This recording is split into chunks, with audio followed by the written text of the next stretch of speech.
कर्ज चिड़िया का भाग 2। एक दिन ब्राह्मण ने गांव के एक सेठ से मदद मांगी। सेठ ने कहा, मैं तुम्हारी मदद तभी करूंगा जब तुम अपनी खेती की जमीन मेरे नाम कर दोगे।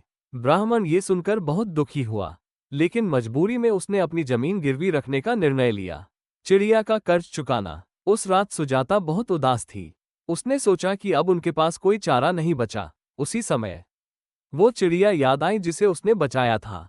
सुजाता ने मन ही मन चिड़िया को पुकारा और अपनी व्यथा सुनाई। अगले दिन सुबह जब सुजाता और उसके माता पिता जागे, तो उन्होंने आंगन में चमचमाते सोने के सिक्कों से भरी एक थैली देखी। उस थैली के ऊपर वही चिड़िया बैठी थी। चिड़िया ने कहा, ये तुम्हारे उपकार का प्रतिफल है। तुमने मुझे बचाकर जो करुणा दिखाई थी, यह उसका कर्ज है। अब तुम्हारी सभी समस्याएं सुलझ जाएंगी। सुजाता और उसके माता पिता की आंखों में खुशी के आंसू थे। उन्होंने भगवान और चिड़िया का धन्यवाद किया।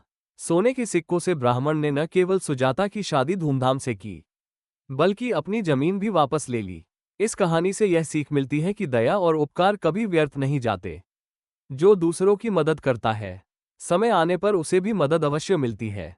ये चिड़िया का कर्ज था, जो सुजाता ने अपने प्रेम और दयालुता से चुका दिया था।